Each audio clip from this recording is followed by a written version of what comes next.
हर हर महादेव दोस्तों। सावन शिवरात्रि सावन महीने के कृष्ण पक्ष की चतुर्थी तिथि को मनाई जाती है। एक तो सावन का महीना भगवान शिव को अति प्रिय होता है और उस पर से शिवरात्रि, इस दिन की महिमा कई गुना बढ़ जाती है। लेकिन इस दिन भक्त को स्नान करके पूजा करने के बाद सावन शिवरात्रि की व्रत कथा जरूर सुननी चाहिए। तो चलिए जानते हैं सावन शिवरात्रि व्रत कथा। कथा के अनुसार चित्रभानु नाम का एक शिकारी जंगल में जानवरों का शिकार करके अपना घर चलाता था। शिकारी के ऊपर साहूकार का बहुत सारा कर्ज था और कर्ज न चुका सकने के कारण एक दिन साहूकार क्रोधित हो गया। उसने चित्रभानु को बंदी बना लिया था। जिस दिन साहूकार ने उसे बंदी बनाया था वह शिवरात्रि का दिन था। बंदी रहते हुए शिकारी भगवान शिव से जुड़ी महिमा की बातें सुनता रहा। वहीं उसने शिवरात्रि व्रत कथा भी सुनी। शिकारी का पूरा दिन ऐसे ही गुजरा। शाम को साहूकार ने चित्रभानु को कर्ज चुकाने के लिए एक दिन का समय दिया और उसे छोड़ दिया। कर्ज चुकाने के लिए चित्रभानु ने पूरा दिन बिना खाए पिए जंगल में शिकार ढूंढते हुए बिता दिया। शिकारी ने मचान बनाते समय पेड़ की कुछ टहनियाँ तोड़ी और संयोग से बेलपत्र के कुछ पत्ते शिवलिंग पर जा गिरे। इस प्रकार शिकारी ने दिन भर भूखे प्यासे रहकर अनजाने में ही सही शिवरात्रि का व्रत भी हो गया और शिवलिंग पर बेलपत्र भी चढ़ा दिए। रात्रि का एक पहर बीतने के बाद गर्भिणी मृगी तालाब के किनारे पानी पीने के लिए पहुंची।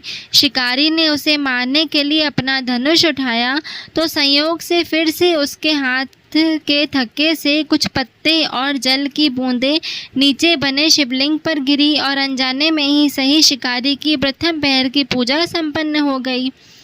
मृगी शिकारी को देखकर बोली कि मैं गर्भ से हूँ और शीघ्र ही प्रसव करूँगी। मैं वादा करती हूँ कि बच्चे को जन्म देकर शीघ्र ही तुम्हारे पास लौट आऊँगी। तुम मुझे मार लेना। शिकारी ने उसे जाने दिया। थोड़ी देर बाद एक और मृगी वहाँ आई। शिकारी ने उसे देखकर धनुष बाण चला दिया।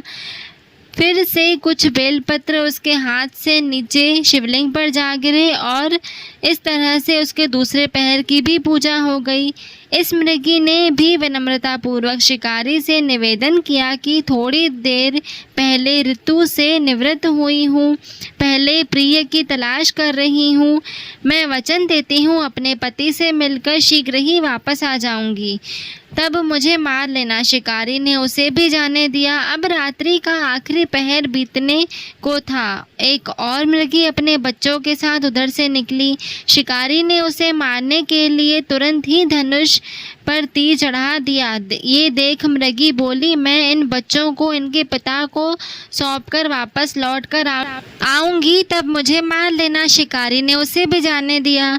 शिकार न कर पाने के कारण शिकारी परेशान हो गया और पेड़ पर बैठा हुआ वह बेलपत्र तोड़ कर नीचे फेंकता जा रहा था। इस तरह से उसके हाथों से तीसरे पहर की पूजा भी स्वतः ही संपन्न हो गई। सुबह होने को थी कि तभी एक मृग उस रास्ते पर आया। अब शिकारी ने सोचा कि चाहे कुछ भी हो जाए इस बार तो वह शिकार की नहीं सुनेगा। शिकारी को देखकर मृग ने कहा कि यदि तुमने मुझसे पहले आने वाली 3 मृगियों और उनके बच्चों को मार डाला है तो मुझे भी शीघ्र मार दो, क्योंकि मैं उन मृगियों का पति हूँ। यदि तुमने उसे जाने दिया है तो मुझे भी कुछ समय के लिए जीवन दान दे दो। मैं वादा करता हूँ कि उनसे मिलकर तुम्हारे पास उपस्थित हो जाऊँगा। शिकारी ने उसे भी जाने दिया, जाने अनजाने ही सही, लेकिन शिकारी के द्वारा उपवास, रात्रि जागरण एवं शिवलिंग पर बेलपत्र चढ़ने से उसका हिंसक हृदय अब निर्मल हो गया था। थोड़ी देर में वह मृग अपनी पत्नियों के साथ शिकारी के सामने उपस्थित हो गया। जंगली पशुओं की ऐसी सामूहिक प्रेम भावना देखकर शिकारी को अपने आप ही बड़ी ग्लानि महसूस हुई। उसकी आंखों से आंसू निकल पड़े। उसने मृग परिवार को जाने दिया और जीवन में कभी हिंसा न करने का निर्णय लिया। शिकारी के ऐसा करने से भगवान शिव उससे प्रसन्न हुए और उन्होंने उसे दर्शन देकर सुख समृद्धि का वरदान दिया। साथ में उसे गुह नाम प्रदान किया। मान्यता है कि ये वही गुह था जिसकी श्री राम जी ने मित्रता की थी।